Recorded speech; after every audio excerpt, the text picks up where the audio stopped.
하나님께서 우리에게 베푸신 은혜를 사람의 말로 다 표현한다는 것은 어쩌면 불가능한 일인지도 모릅니다. 우리는 종종 지나치게 간결한 문장으로 하나님의 은혜를 표현하려다가 정작 중요한 요소들을 놓치는 경우가 있습니다. 예를 들면 예수 믿으세요. 예수께서 십자가에서 죽으셨으니 당신의 죄는 모두 사함받았습니다. 그러므로 당신은 천국에 갈 것입니다. 죄에 대해 충분한 인식을 갖지 못한 상태에서 이런 말을 듣고 교회 생활을 시작한 사람이 있다면 그는 죄의 심각성에 대해 간과하기 쉽고 경우에 따라서는 의도적으로 죄를 범할 수도 있습니다. 죄사함의 가치를 제대로 알려면 먼저 죄에 대한 책임이 얼마나 심각한 것인지를 알아야 합니다. 그렇지 않으면 사람은 자신이 감당해야 할 책임은 생각지도 않은 채 천국의 영광이 당연히 자신에게 주어질 것처럼 착각하기 쉽고 그로 인해 신앙생활을 게을리하기 쉽습니다.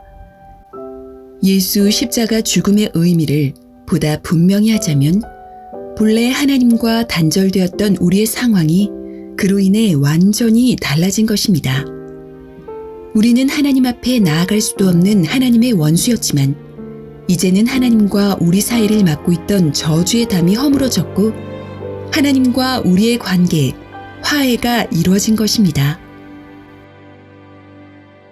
예수께서 십자가에서 죽으시는 순간 예루살렘 성전의 휘장이 위로부터 아래로 찢어져 지성소와 성소의 구분이 사라진 사건은 이러한 영적 실상에 대해 하나님께서 친히 증거해 주신 것입니다. 하나님과의 화해가 이루어지기 전에는 사람이 아무리 회개할지라도 이를 들어줄 리가 없었고 그러므로 인간은 결국 멸망에 이를 수밖에 없었습니다.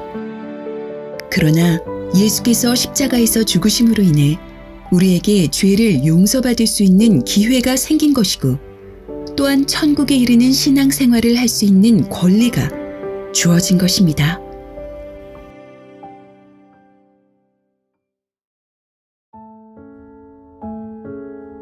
대제사장이신 그리스도의 완전한 제사로 인해 하나님께 나아갈 수 있게 된 우리는 이제 그를 돕는 제사장들이 되었습니다. 죄를 사하시는 그의 직무 일부를 맡아 죄사함을 발생시키는 자들이 된 것입니다. 물론 우리에겐 여전히 많은 허물이 있습니다. 그러나 하나님은 우리를 원수로 대하지 않고 긍정적인 편견으로 우리에게 새로운 기회를 허락하십니다. 그러므로 이제 우리는 하나님 앞에서 자신의 허물을 감추거나 거짓으로 자신을 위장할 필요가 없습니다. 우리가 회개할 때 하나님은 우리에게 새로운 기회를 주시고 우리가 돌이킬 때 우리의 변화를 도와주실 것입니다. 율법 아래 있던 이스라엘은 하나님을 섬기는 일에 실패했습니다. 하나님은 변화를 거부하는 그들을 향한 기대를 끝내 거두어들이셨습니다. 그리고 그들이 감당치 못한 그 일을 그리스도의 교회를 통해 다시 시작하셨습니다. 과거의 한계를 개선하여 교회로 하여금 만민을 복받게 하는 사역을 맡게 해주셨습니다.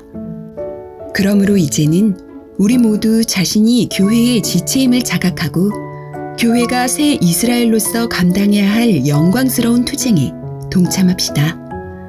다시는 과거 하나님의 원수였을 때처럼 행동하지 말고 신령한 제사장으로서 책임을 다합시다.